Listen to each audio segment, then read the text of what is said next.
Olá, eu sou o pastor Otoniel, pastor da Igreja Cristã Evangélica Filoteia. Nós estamos aqui nos preparativos para a nossa primeira feira bíblica. Como vocês podem ver, estamos num clima aqui muito bom, todo mundo empenhado, envolvido. Está muito especial esse dia. E nós não poderíamos deixar de iniciar a nossa feira bíblica no dia da Bíblia, né? Hoje é uma data especial, a data que todos os cristãos comemoram o dia da Bíblia, e nós aproveitamos essa data para dar início à nossa primeira feira bíblica Filoteia. E em Salmo 19, 7 diz: a lei do Senhor é perfeita e revigora a alma. O testemunho do Senhor é fiel e dá sabedoria aos simples. Então, nós louvamos a Deus por podermos comemorar esta data tão especial, que é o Dia da Bíblia, e poder dar início à nossa Feira Bíblica Filoteia.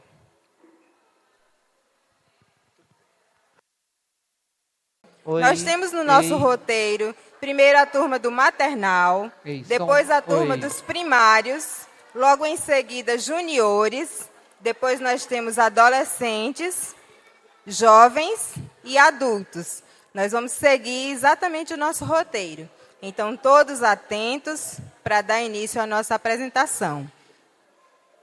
Nós vamos iniciar agora. Nós estamos passando aqui na turma do maternal.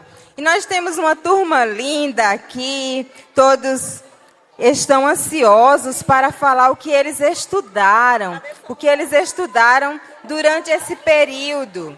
É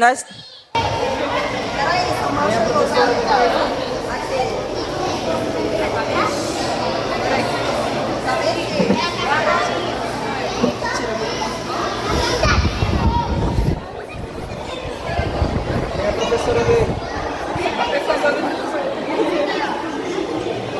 Bora, Samuel. Tá ligado? Tá. Não vai falar agora o que aprendeu. Deus, né? E antes de nós, algumas pessoas já falaram com Deus, não é, Samuel? Quem falou com Quem Deus? falou com Deus primeiro? Quem é esse aqui também? Samuel. Bem, e esse aqui que era pastor e ele virou o quê? Tá? Sim. Muito bem, Samuel. Não tá ligado. E esse aqui, Samuel? Quem é esse aqui, ó? Jesus. Jesus. E qual é o nosso versículo? Senhor, a minha oração. Salmo 86, 6. Muito bem. Eles prepararam aqui uma lembrança bem legal. Ai, que legal! Diz obrigado, tia. O maternal trabalhou conversando com Deus, foi o tema que eles trabalharam e eles apresentaram aqui e ficou muito bonito o trabalho. Parabéns! E ainda temos aqui as lembrancinhas, né? Ficou muito legal. Muito bem. Palmas para o maternal, gente!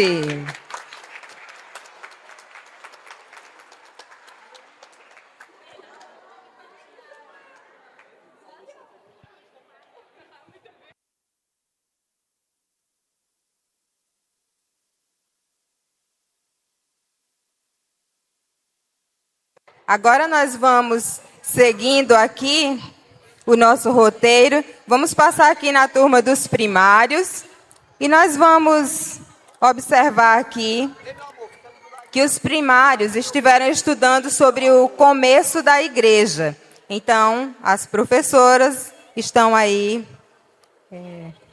conduzindo o que eles estudaram e eles vão apresentar. Quero convidar os pais, nós temos pais que estão visitando hoje para assistir, podem ficar aqui mais próximos também, tá bom? Podem dar início. Então, Oi. hoje a gente está falando sobre o início da igreja. Vamos começar com a Manu e o Miguel. A pergunta deles dois é: quando Jesus subiu aos céus, qual foi, antes dele subir, né? Qual foi a promessa que ele deixou? Que ele enviaria O Consolador. E quem é o Consolador? Espírito Santo. Bem, a Sophie vai falar sobre o início da igreja. Como viviam os primeiros cristãos? Em comunidades, todos viviam em comunhão. Eles dividiam os alimentos e os bens. A pergunta é: quais foram os discípulos que foram perseguidos? Paulo, Estevão e Pedro. Bem, agora o Miguel, ele vai falar um pouco. Daqui a pouco. O Miguel vai falar um pouco sobre a história do Estevão. Quem era Estevão e por que ele morreu? A Bíblia diz que Estevão era um homem cheio de graça e poder. Realizava milagres e sinais entre o povo. Um dia, alguns homens da chamada sinagoga dos escravos libertos começaram a discutir com ele. Então convenceram alguns homens a mentir a respeito dele, dizendo: ouvimos Estevão blasfemar contra Deus, Moisés e até contra Deus. Estevão respondeu: o povo teimoso, vocês têm o coração inacucidado e são surdos para a verdade, e resistirão para sempre ao Espírito Santo. Foi o que seus antepassados fizeram e vocês também fazem. Os líderes de Judá se enfureceram com a sua associação de Estevão e rajavam os dentes contra ele. Arrastaram para fora da cidade e apedrejaram até a morte. Apocalipse 2:20. Agora a gente vai falar o nosso versículo, todo mundo junto.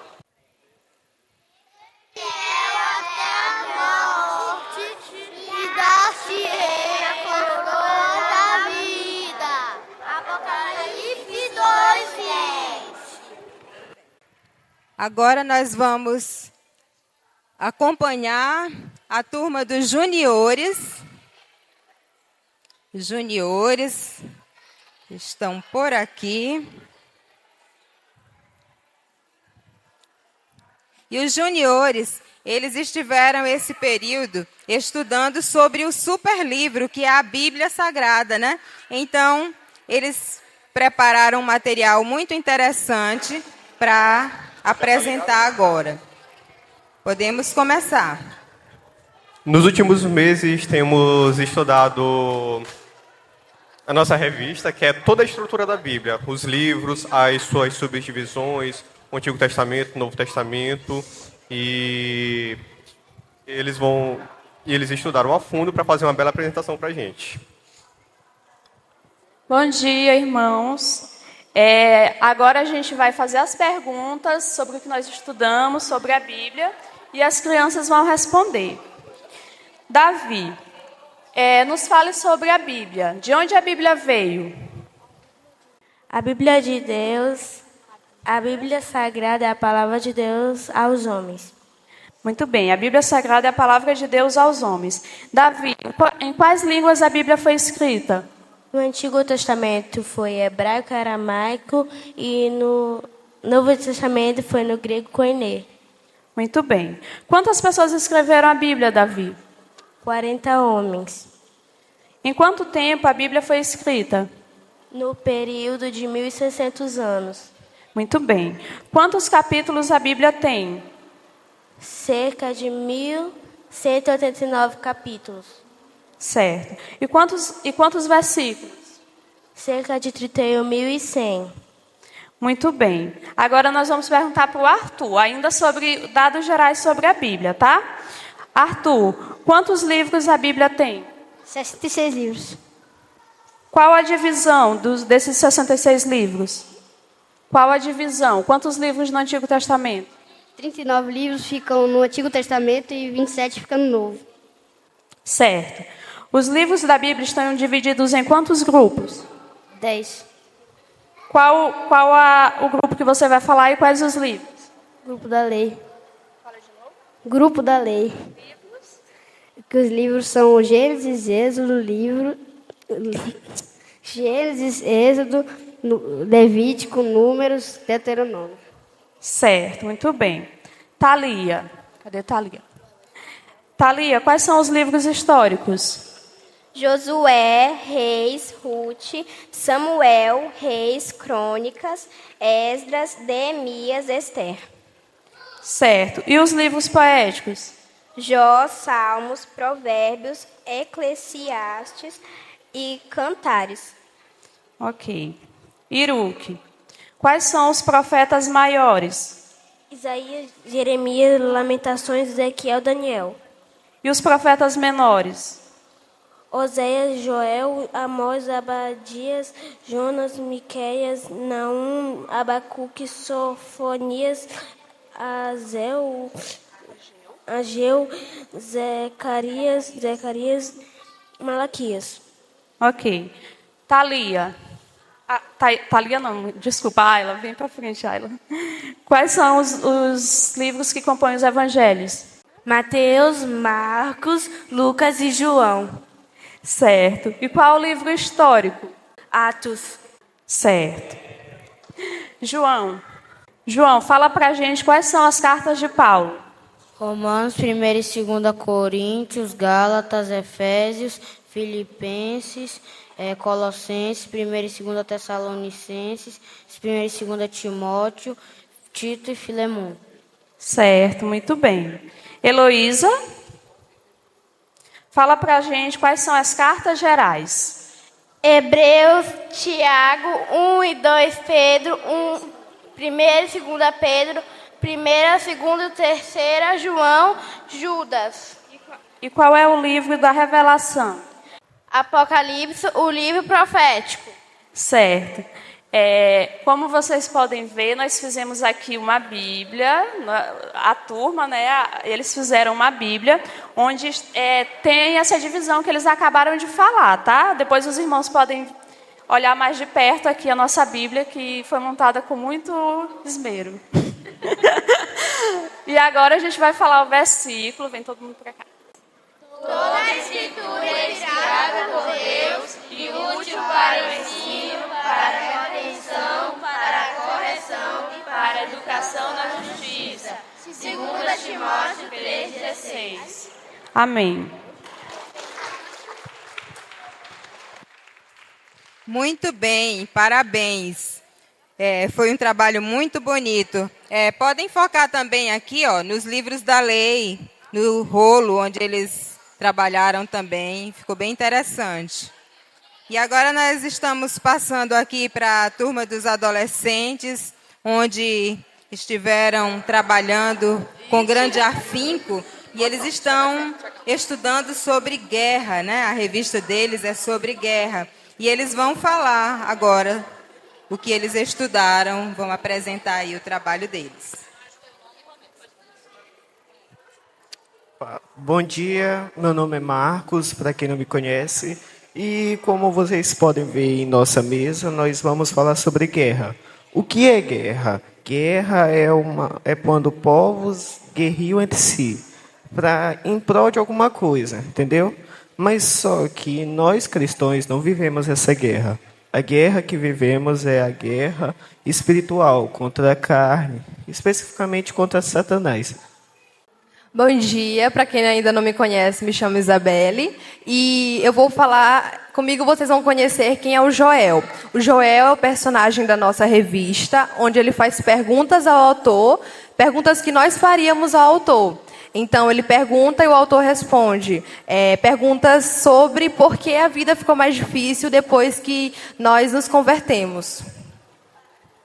Bom dia, meu nome é Maria Eduarda e hoje eu vou falar o porquê da vida se torna mais difícil quando viramos cristãos. Bom, primeiramente, a nossa revista ela traz uma analogia com a Guerra do Golfo em 1990, que as forças iraquianas, embora já tivessem perdido a guerra, elas tinham uma tática de terra arrasada, que era fazer o máximo de estrago possível enquanto ainda estavam recuando. E é isso que acontece na nossa batalha espiritual, porque, embora a guerra já esteja vencida, Satanás ele tenta a todo custo fazer com que nós recuemos, digamos assim. Bom dia, meu nome é Davi e eu vou falar sobre os 3 inimigos dos cristãos. Nosso primeiro inimigo é o mundo. Não é o nosso território, mas sim um sistema de valores que os humanos estão exercendo, como a ambição, a ganância, a ira, o ódio, como que os humanos tentam sempre estar no centro, como diz no antropocentrismo. Nosso segundo inimigo é a carne. Não é a picanha ali do açougue, não. É a nossa vontade de pecar, é a nossa velha criatura que morre após a gente ser batizado e aceitar Jesus no coração e virar uma nova criatura. Quando a nossa nova vida ela é meio que governada pelo Espírito Santo. Quando a gente coloca a nossa nova vida ao lado da nossa vontade pecaminosa, ocorre uma guerra chamada guerra espiritual. Mas como a gente está sempre... Se Jesus está do nosso lado, a gente não vai perder. E o nosso terceiro inimigo é o diabo, que era um anjo de luz, líder do exército de Deus, que foi expulso do céu por querer ser melhor do que Deus. Na Bíblia, chama ele como o pai da mentira, ladrão, enganador. Ele vai tentar fazer de tudo para te manipular e deixar você distante de Deus. Mas você tem que dizer não às vontades dos deslizes. É isso. Bom dia, meu nome é Lara e eu vou falar... Quando estamos com Jesus Cristo, nós sempre somos vencedores da guerra, porque Ele nos dá santificação, justificação e glorificação. A justificação é quando nos arrependemos de nossos pecados e colocamos nossa fé com Jesus Cristo. A santificação é o progresso que fazemos nesta vida, de medida que crescemos e nos tornamos cada vez mais semelhantes a Jesus. E a glorificação é o ato final, quando estamos na presença de Jesus e não pecamos mais. Muito bem, palmas para eles. Deram um show aqui nos estudos deles, né? Parabéns mesmo, foi um trabalho muito bonito. Estão de parabéns. Vamos caminhando aqui para a turma dos jovens, eles que já estão aguardando há um certo tempo aqui, e eles também estão estudando sobre teologia sistemática, sobre a Bíblia, né? E eles vão apresentar aqui o que eles estiveram estudando durante esse período. Bom dia. Hoje iremos falar um pouco sobre a teologia sistemática, um tema qual foi abordado no decorrer desse ano dentro da classe de jovens. O conceito de teologia sistemática, na verdade, é bem simples. É um estudo de tudo aquilo que a Bíblia nos ensina hoje sobre Deus e suas obras, mas também pode ser definida como uma coleção científica arrumada, comparada, exibida e defendida de todos os fatos e qualquer fonte referente a Deus. A teologia sistemática ela se divide em várias áreas, cada uma focada acerca da revelação de Deus. Como exemplo, nós temos as principais divisões da teologia sistemática, que é a teologia propriamente dita, que é a doutrina do estudo de Deus, dos seus nomes, seus atributos, suas obras, sua trindade. A bibliologia, a doutrina das Escrituras, considera os fatos essenciais acerca da Bíblia, a sua inerrância, a sua autoridade, a sua interpretação. A cristologia, que é verdades correspondentes à pessoa de Cristo, a sua humanidade, a ressurreição. A soteriologia, a ideia do meio, o autor e as verdades bíblicas da salvação, a pneumatologia, a doutrina do Espírito Santo, as verdades relacionadas à pessoa do Espírito Santo. Também temos as outras principais divisões da teologia sistemática, que é sobre a angelologia, a doutrina dos anjos, o estudo a respeito dos anjos, de Deus e de Satanás. O antropologia, a doutrina do homem, é o estudo do homem do ponto de vista bíblico. E a armatologia, que é a doutrina do pecado, definição, origem e consequência do pecado. Eclesiologia, a doutrina da igreja, tudo o que a Escritura ensina acerca da igreja. O escatologia, a doutrina das últimas coisas, que é o estudo das profecias e dos últimos adventos dos eventos futuros. Aqui a gente tem alguns exemplos onde a gente pode encontrar a teologia sistemática, que é a Bíblia de Genebra, a Bíblia arqueológica, o livro a qual está sendo estudado na classe, que é o livro do Sproul, Somos Todos Teólogos, e um livro de teologia sistemática, histórica e filosófica. E aqui, em específico, a gente tem um item muito importante e valioso, que é o copo do pastor. Obrigado. Muito bem, parabéns. Vamos continuar aqui caminhando para a classe dos adultos. Eles que estiveram estudando sobre a caminhada missionária. E agora todos apostos para que possam fazer a sua apresentação devida. Então, bom dia, gente. Bom dia, igreja. Então, nós estudamos no último quadrimestre, né, a caminhada missionária da igreja, todo o nosso estudo baseado no livro de Atos, e nós vamos apresentar um resumo desses estudos que nós fizemos durante esse período. Alguns irmãos gostariam de participar, mas alguns não estavam aqui na divisão dos textos, mas a classe participou de forma muito positiva. E esses irmãos aqui vão nos dar um pouco do resumo daquilo que nós estudamos. Então nós vamos começar com a irmã Janilce, que vai fazer a parte inicial, e ela vai passando. Eu vou dizendo o nome aqui das pessoas que vão continuar a apresentação. Bom dia a todos os irmãos. A nossa lição número 1, que é a abertura do nosso estudo, vai falar sobre a ação do Espírito Santo nos primeiros momentos da igreja. Nesse momento nós aprendemos que a igreja existe, que ela age, que ela é o que é até hoje através da ação do Espírito Santo na vida das pessoas que compõem essa igreja. E é o Espírito Santo quem inspira, é o Espírito Santo quem capacita, é o Espírito Santo quem transforma cada um. E o autor da nossa revista, ele vai evidenciar a forma como o Espírito Santo inspira a história, citando o próprio exemplo de Cristo, né? A inspiração dada aos primeiros apóstolos foi o próprio exemplo de Cristo, quando ele esteve na terra ensinando e testemunhando sobre Deus. E nos mostra que nós também, assim como Cristo fez, podemos ensinar como Jesus, porque o mesmo Espírito age em nós hoje.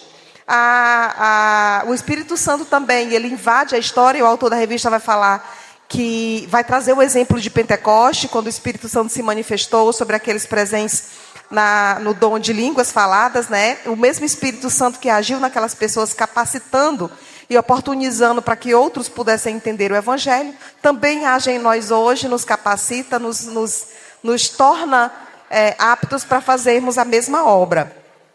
E, por fim, o autor também vai trazer o discurso de Pedro, né? Quando Pedro cita também o profeta Joel a respeito do papel dos jovens e dos adultos, né? Pessoas que muitos jovens idealizaram, né? Muitos jovens tiveram sonhos, e muitos jovens idealizaram, muitos adultos tiveram visões, e hoje, através da ação da igreja, nós podemos resgatar os nossos jovens que estão desviados, né, do propósito que Deus tem para a vida deles, e muitos adultos também abandonados à própria sorte, muitos anciãos abandonados à própria sorte, que podem também ser restaurados, podem também ser trazidos à presença do Senhor, e podem também ser usados na obra missionária do Senhor, através do seu testemunho, que é muito rico.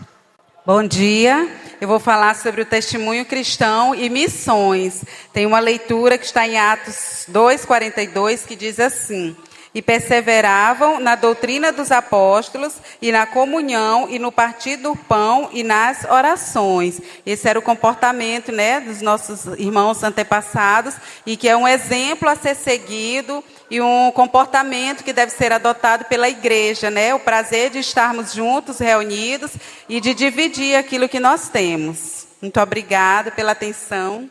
Como vocês viram, aqui no chão nós temos umas pegadas. Isso aqui representa a caminhada da igreja. Mas a caminhada da igreja não foi apenas coisas boas, não aconteceu só coisas boas. Teve muitos momentos difíceis. Teve inveja, ameaças, perseguições, prisões e morte. E o que acontece conosco também hoje. Então, estamos na caminhada cristã, da vida cristã, mas também passamos por muitas dificuldades. Graça e paz, bom dia. O tema que eu falo é sobre o anúncio da palavra e os vasos escolhidos. Ele demonstra, amados, como foi a pregação do Evangelho de Jerusalém até Roma e como os cristãos enfrentaram perseguições de parte das autoridades judaicas e de parte também do Império Romano. Mas perseguições que eles responderam com muita coragem, fé e perseverança. E o principal nome, né, o vaso escolhido por Deus para essa tarefa de pregar o Evangelho ao mundo gentil foi o apóstolo Paulo. Outrora um grande perseguidor da igreja, mas tornado pela graça e soberana vontade eterna de Deus em apóstolo aos gentios. Graça e paz, igreja. Ficou a mim falar um pouco sobre o capítulo 13 de Atos, onde começa a missão, a viagem missionária de Paulo, até então Saulo, com Barnabé.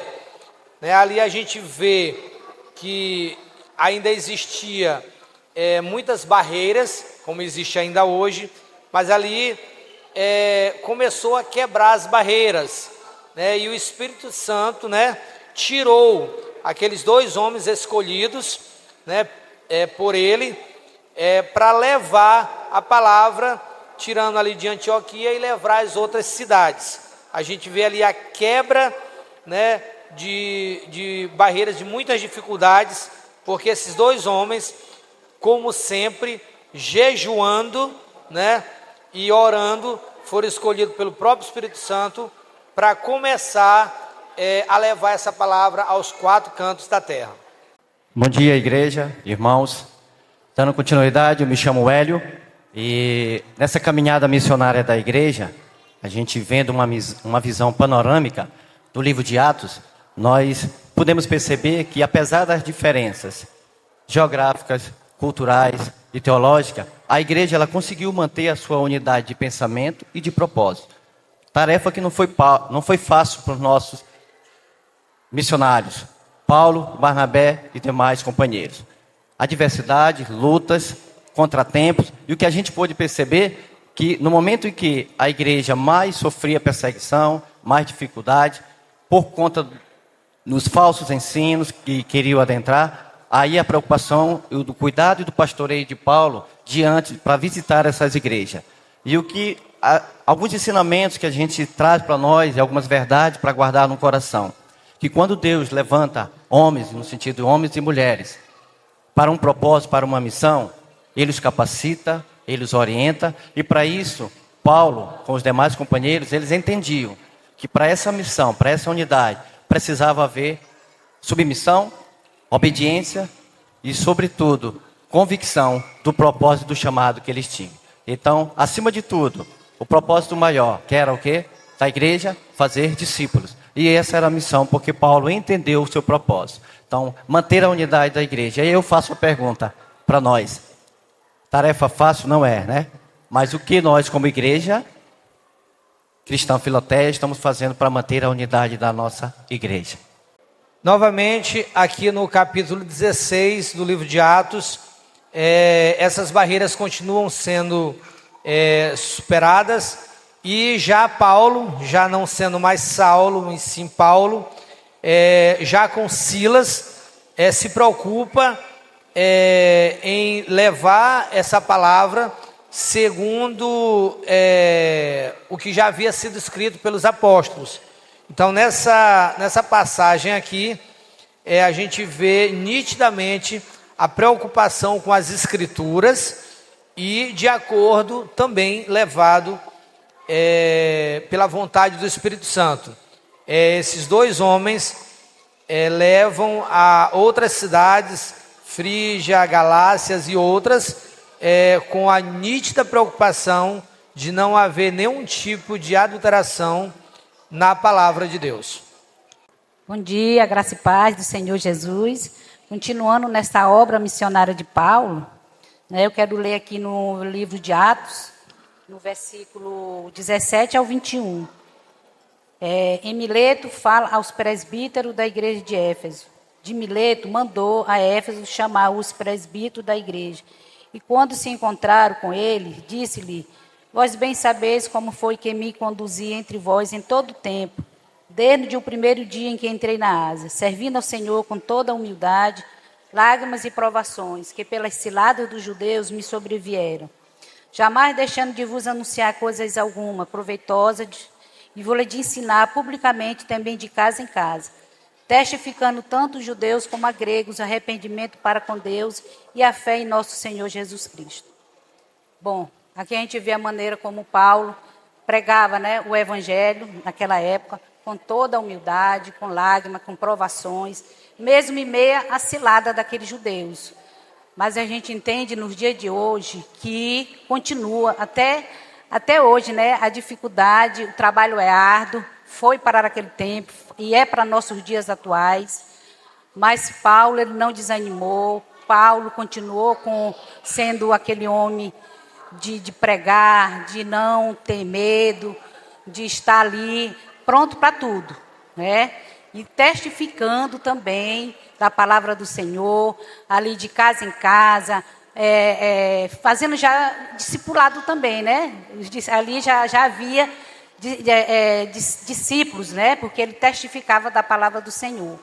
Então, e também ele não omitia de crer, de falar naquilo que ele cria, que era o evangelho de Cristo, o arrependimento em Deus e a fé em Jesus. Nós louvamos a Deus pela vida deles, louvamos a Deus pelas nossas vidas, porque missões continuam até o dia de hoje. Que nós possamos sermos como Paulo, né? Aquele homem valente, aquele homem que não era medroso, aquele homem que falava naquilo que ele cria. Louvado seja Deus. Amém. Bom, pessoal, bom dia. Nós temos aqui uma pequena ilustração onde fala de dois temas. O primeiro tema são as viagens missionárias de Paulo, onde destaca as 3 viagens e as dificuldades que ele teve. Para cada viagem existe um contexto, só que nós vamos falar aqui das dificuldades. Na primeira viagem, que ocorreu no ano de 46 a 48, as dificuldades que ele encontrou foi a perseguição pelos judeus. O povo também não entendia o grego, é venerado como deus Mercúrio, chega os de Incônio e convence a população a predejá-lo e arrastado para afora da cidade como morto. Isso aconteceu na primeira viagem. Na segunda viagem, que ocorreu no ano de 49 a 52, Paulo exorciza uma escrava e é açoitado e preso. A saber que os cidadãos romanos, as autoridades se apavoram e pedem que deixem a cidade. E a terceira viagem, que ocorreu de 49 a 52, todos recomendavam que ele não fossem a Jerusalém, né? Decidem aí porque aí ele decidiu aí porque estava pronto a morrer por Jesus. E já na segunda ilustração, aqui ele traz uma coisa bem interessante sobre a forma que o livro de Atos fala, de forma belíssima, como os cristãos, eles eram reconhecidos pelos outros que não eram cristãos. E aí vem uma informação bem interessante, que as primeiras pessoas a serem chamadas de cristãos, e isso aconteceu na igreja lá em Antioquia, e foram os discípulos de Jesus que foram os primeiros a serem chamados de cristãos. Aqui tem uma pequena ilustração, onde Deus já está reunido com os seus seguidores, aonde também eles já eram reconhecidos como cristãos, e assim dá ênfase ao que foi destacado sobre a forma que Atos fala sobre a forma que todos nós hoje somos reconhecidos como cristãos. Irmãos, o professor está um pouco emocionado, e eu quero agradecer o empenho dos irmãos, não só esses que estão apresentando, mas todos aqueles que deram suporte direto, né? Eu não vou citar nomes para não cometer injustiça, mas quero dizer que estou muito grato a Deus por esta apresentação. E antes de encerrar, eu também quero convidar o pastor, porque ele também esteve nesta sala ministrando a aula, nos ajudando a elaborar esse material, e ele vai ter que falar, nem que seja do improviso, mas ele vai ter que dar uma palavrinha. Pois é, a minha maior participação foi sair na foto oficial, né?